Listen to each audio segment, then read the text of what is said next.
Good morning, Ainsley Briar, Mummy and Mama. It's Tuesday, October 7th, 2025, and it is 6:30 in the morning, my time, 5:30 for you. Couple neat stories. I went on a walk this morning, woke up about the same time as yesterday, maybe an hour later, but I got to bed a couple hours sooner too, so it was a great night's sleep. Went on a nice little morning walk to wake myself up and just make good use of the time. On my way back, you'll see the video. The little fox. I think this is a third. It's either the same mama, but she's kind of more, she was actually going to the washroom, so that makes more sense why she wasn't approaching me. And we were in town, or before we were out on the trail, so I think it's her.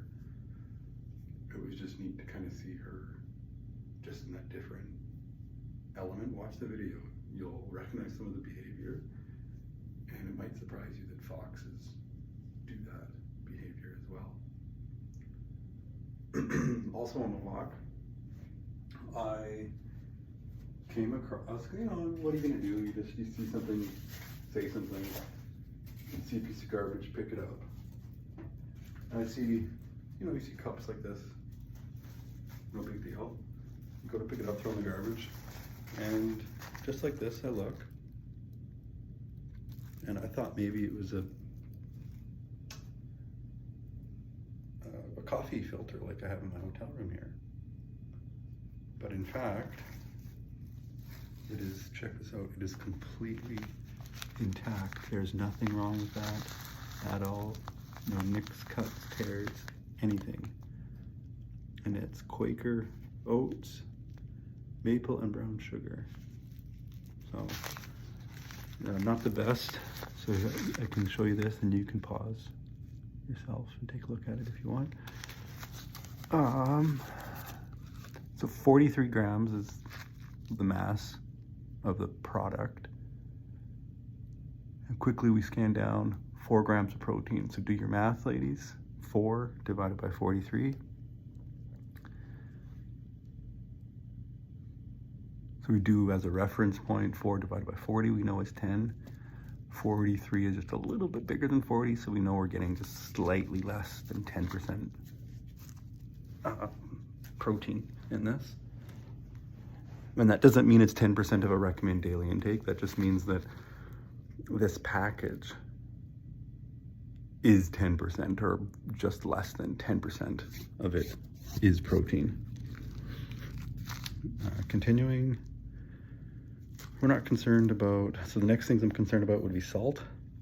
I'm also concerned about my sugar and carbohydrate intake. So this has 33 grams of carbohydrates. I don't need any, you don't need any, you don't need any, and you don't need any carbohydrates every day as long as you're getting enough fat, protein, and vitamins and nutrients. So I'm thinking of that. 13 grams of straight up sugar just for flavoring. So of this, just do the math. So right, 13. And how big is this? 43 grams. So this little package, it has a mass. 1 in 3 of those grams is just table sugar. It's not even oatmeal. And we learn that just by reading the label. Quickly, just by looking at this.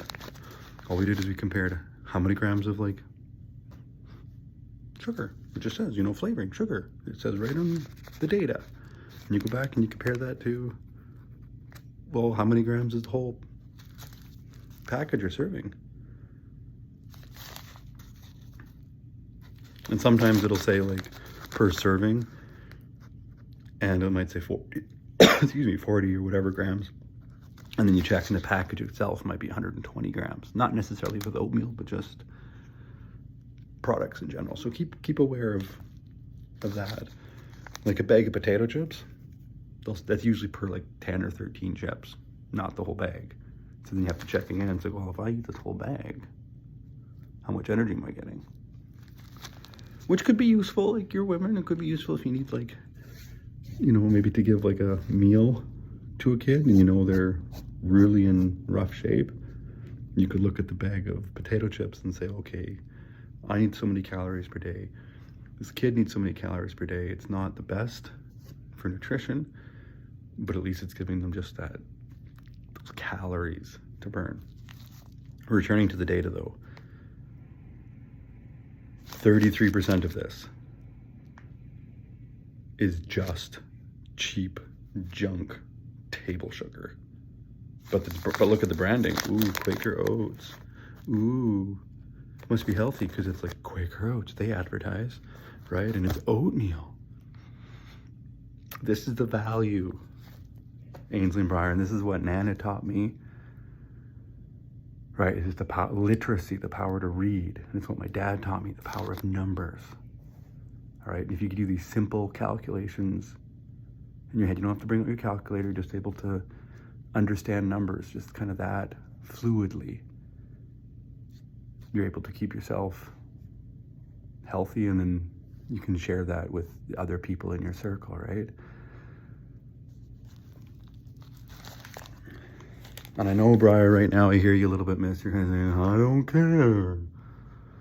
Or Mommy, I know you're going, well, one day you will care. Maybe when someone you love gets diabetes, maybe when you see what happens to a diabetic and their circulation, their fingers start to look like this. This is just whatever, a little scuff of black, right?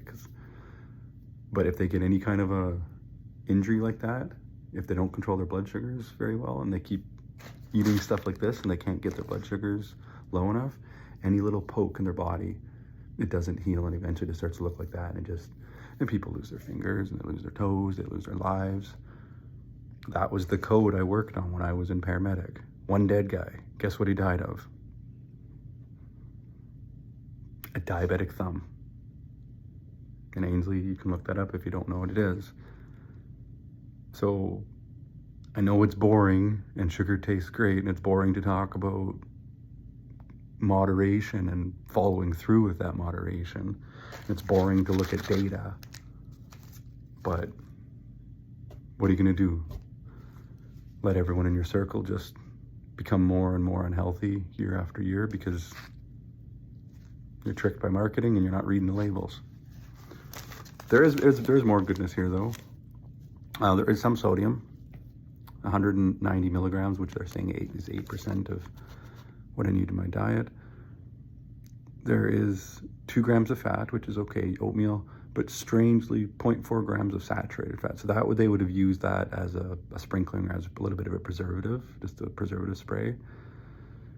Oatmeal doesn't naturally have saturated fat. That comes from animals. Of course, it has no cholesterol. We'd want to watch for that because sometimes they do pay attention to like granola mixes. They actually spray it with oils, and sometimes granola mixes that you can eat right away will actually be like kind of deep fried or fried in oil when you research the manufacturing process. Potassium, we have some, 125 milligrams. We have a little bit of a hit of calcium, and we have a not great but decent hit of iron, and those would not be added. Those are natural to the oats. And fiber, we're fortunately getting 3 grams of fiber, so we're getting 4.5 times the amount of sugar, like straight table sugar, as we are fiber. That's also, I find, useful to just kind of compare those ratios, and also compare the ratio of protein to sugar. It's kind of like, is it fair? Is it worth it? Yes, I'm getting this much protein, but it's coming at this much of a cost of sugar. So again, is it fair? Is it a good ratio? Is it worth it? So took a little longer. to walk you through that, but do that, practice that at least once every time you go grocery shopping. When you're going to buy a product, go like, oh wait, and either don't buy it because you find out how much of junk it actually is, or use this technique to just compare two products. And it's something I've been practicing, of course, for like, 35 years kind of thing, as long as I could read numbers especially. So it's a habit. Do it, practice it. My siblings and I, we used to just read these labels. You'd have a ketchup bottle on the kitchen dining room table, and you just kind of read the ketchup label as you're eating. Or if you have the box of cereal on the table as you're eating breakfast, just that's what we kind of read, and we'd talk about it. It's like, hey, guess what the third ingredient is? Hey, guess what the first ingredient is? Well, I can play that game with you. Guess what the first ingredient is? Of course, it's oatmeal. Guess what the second ingredient is? You're right, it's probably going to be sugar. Let's see. And they do a very sneaky thing. They don't say oats, comma, sugar, comma. They actually stretch it out to be a 4-word first ingredient. So they say it's whole grain rolled oats, comma, sugar. So is sugar the second ingredient or the fifth ingredient?